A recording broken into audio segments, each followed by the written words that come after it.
Top quality और consistent performance के लिए सिर्फ सिल्वर पंप नाम याद रखना।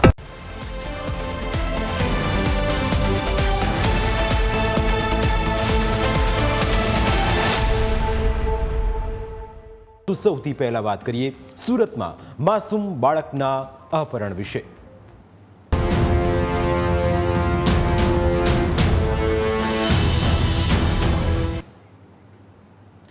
સુરત જિલ્લામાં છેલ્લા 3 દિવસમાં અપહરણની 2 ઘટનાઓ સામે આવી। આ બંને શરમજનક ઘટનાઓમાં પોલીસે આરોપીઓની ધરપકડ પણ કરી લીધી છે, પરંતુ આ ઘટનાઓની હકીકત જાણશો તો તમારા હોશ ઉડી જશે। તમને થશે કે તમારા નાનાથી લઈને મોટા બાળકો ક્યાંય પણ હવે સુરક્ષિત નથી। અમે તમને બંને ઘટનાઓ વિશે વિગતવાર વાત કરીશું। પ્રથમ ઘટના સુરતના પલસાણા વિસ્તારની છે, જ્યાં 1.5 વર્ષના માસૂમ બાળકનું અપહરણ થયું હતું। 27મી સપ્ટેમ્બરના રોજ સાંજે 7 વાગે તાતી થૈયા શાક માર્કેટમાં શાકભાજી વેચવાની બૂમાબૂમ વચ્ચે 1.5 વર્ષના બાળકનું અપહરણ થઈ ગયું, જેને લઈ બાળકના માતા પિતા રડતા રડતા પોલીસ સ્ટેશને પહોંચ્યા। પોતાના વહાલ સોયા બાળકને શોધી આપવા માટે માતા પિતાએ પીઆઈને આજીજી કરી। બાળકના પિતાએ પીઆઈને કહ્યું કે તેમની 8 વર્ષની દીકરી નાના ભાઈને રમાડવા માટે લઈ ગઈ હતી અને ત્યાંથી તેનો કોઈ પત્તો નથી। આ દરમિયાન કોઈ તેને ઉઠાવીને લઈ ગયું છે, પણ 8 વર્ષની દીકરી એટલી બધી ગભરાયેલી હતી કે તે પોલીસ સમક્ષ અપહરણ ઘટનાનું વર્ણન પણ કરી શકતી ન હતી। આ અંગે કડોદરા પોલીસ સ્ટેશનમાં ભારતીય ન્યાય સંહિતાની કલમ 137(2) હેઠળ ગુનો નોંધીને પોલીસે તાત્કાલિક તપાસ શરૂ કરી હતી। ગુનાની ગંભીરતાને ધ્યાનમાં રાખીને પોલીસ મહાનિરીક્ષક પ્રેમવીરસિંહ અને સુરત ગ્રામ્ય પોલીસ અધિક્ષક રાજેશ ગઢિયાના માર્ગદર્શન હેઠળ તાત્કાલિક ટીમો બનાવીને આરોપીની શોધખોળ શરૂ કરવામાં આવી। બાળકને અપહરણકારની ચુંગાલમાંથી છોડાવવા માટે એલસીબીની 3 ટીમ, એસઓજીની 1 ટીમ, પેરોલ ફ્લોરની 1 ટીમ અને કડોદરા પોલીસની 3 ટીમ મળીને કુલ 8 ટીમ કામે લાગી હતી। ઘટના સ્થળના ફૂટેજ અને ટેકનિકલ ઇન્ટેલિજન્સની મદદથી તપાસ શરૂ કરાઈ હતી। પોલીસની ટીમોએ સીસીટીવી ફૂટેજ અને બાતમીના આધારે એ શોધી કાઢ્યું કે અપહરણકર્તા રીટા શર્મા અને તેના પતિ પ્રદીપ શ્રીરામ શર્મા મૂળ યુપીના વતની છે અને તેઓ બાળકને લઈ પોતાના વતન ભાગી જવાની ફિરાકમાં છે। પોલીસે તાત્કાલિક સુરત અને બારડોલી સહિતના રેલવે સ્ટેશનો પર સઘન સર્ચ ઓપરેશન હાથ ધર્યું અને તેમાં સફળતા પણ મેળવી। પોલીસે બારડોલી રેલવે સ્ટેશનના નંદુરબાર પ્લેટફોર્મ પરથી અપહૃત બાળક સાથે છુપાયેલા આરોપી દંપતીને ઝડપી પાડવામાં સફળતા મેળવી। જો પોલીસે આરોપીઓ સુધી પહોંચવામાં મોડું કર્યું હોત તો આ દંપતી તેને લઈને ભાગી જવામાં સફળ રહ્યું હોત, પરંતુ જ્યારે પોલીસ આરોપીઓ સુધી પહોંચી તો તેમના પણ હોશ ઉડી ગયા, કારણ કે તેમને કલ્પના પણ ન કરી હતી કે પોલીસ તેમના સુધી પહોંચી જશે અને તેમને જેલના સળિયા પાછળ ધકેલવાનો વારો આવશે। જ્યારે પોલીસે આરોપીઓની પૂછપરછ કરી તો જે હકીકત સામે આવી તે ખૂબ જ ચોંકાવનારી અને શરમજનક હતી। આરોપી દંપતીએ એવી કબૂલાત કરી કે તેમને કોઈ સંતાન ન હોવાથી તેમણે આ માસૂમ બાળકનું અપહરણ કર્યું હતું।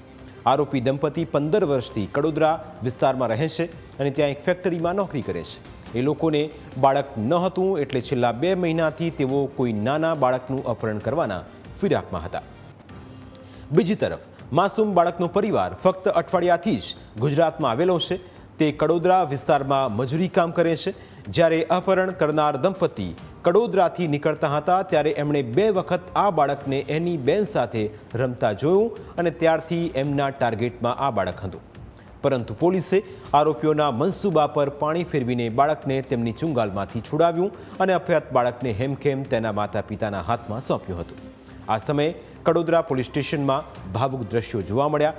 કડોદરા પીઆઈ અને એલસીબી પીઆઈ આરબી ભટોળ દ્વારા બાળકને સોંપવામાં આવતા માતાની આંખમાં હરખના આંસુ આવી ગયા। માતાએ છેલ્લા 12 કલાકથી દૂર રહેલા માસૂમ બાળકને હેતથી ચુંબન કરીને તેને વહાલથી પોતાની બાતમાં ભરી લીધું। આ સમયે જે દ્રશ્યો જોવા મળ્યા તે ખરેખર ભાવુક કરનારા હતા, કારણ કે એક તરફ પરિવારને તેમનું બાળક મળવાનો હરખ હતો તો બીજી તરફ પોલીસના ચહેરા પર સેવાનું કામ કર્યાનું આત્મસંતોષ હતો। આ ઘટનાની અંદર અમારી માટે ખાસ અગત્યનું એ હતું, કારણ કે બાળક ફક્ત 1.5 વર્ષનું હતું અને કિડનેપર્સ દ્વારા બાળકને કોઈ પણ પ્રકારનું નુકસાન ન થાય આરોપી પકડાય એ બાબત જે છે ગૌણ મુદ્દો હતી, પરંતુ મુખ્ય બાબત અમારે એ હતી કે 1.5 વર્ષનું બાળક છે એ સહી સલામત મળી જાય. એટલે રાતોરાત આખી રાત અમારી તમામ ટીમ જાગેલી, ટેકનિકલ ઇનપુટ્સ, હ્યુમન ઇન્ટેલિજન્સ અને ઘણી અલગ અલગ રીતે મહેનત કરી અને સવાર સુધીમાં જે બાળકનું કિડનેપિંગ કરનાર 2 આરોપીઓ હતા એમાં એક રીતા શર્મા જે મૂળ પ્રતાપગઢના યુપીના છે અને એમના પતિ પ્રદીપરામ શર્મા એ બંનેને અમે બારડોલી રેલવે સ્ટેશનથી, એ લોકો યુપી ભાગવાની ફિરાકમાં હતા, એ પહેલાં બારડોલી રેલવે સ્ટેશનથી પકડી લીધેલા. તો બીજી તરફ સુરતના મોટા વરાછા વિસ્તારમાં વાલીઓ માટે લાલબત્તી સમાન ઘટના સામે આવી. ખાસ કરીને જે વાલીઓ પોતાની માસૂમ બાળકીઓને સ્કૂલ વાનમાં મોકલે છે તેમના માટે આ ઘટના ખૂબ જ ચોંકાવનારી છે. કારણ કે સુરતના મોટા વરાછા વિસ્તારમાં સ્કૂલ વાન ચાલકે ધોરણ 11ની વિદ્યાર્થિનીનું પહેલાં અપહરણ કર્યું અને ત્યારબાદ તેની છેડતી કરી. સ્કૂલ વાન ચાલક વિદ્યાર્થીને ઘરે લઈ જવાના બદલે અન્ય સ્થળે લઈ ગયો, જ્યાં વિદ્યાર્થીને બૂમાબૂમ કરતા લોકોએ પીછો કરીને તેને નરાધમ વાન ચાલકની ચુંગાલમાંથી છોડાવી હતી. લોકોએ આરોપી વાન ચાલકને ઝડપી પાડીને મેથી પાક ચખાડ્યો અને ત્યારબાદ પોલીસના હવાલે કર્યો હતો. લોકોનો આક્ષેપ છે કે વાન ચાલક નશાની હાલતમાં હતો, જેને લઈ પોલીસે તેની વાનમાં તપાસ કરતા વાનમાંથી દારૂની બોટલ પણ મળી આવી હતી.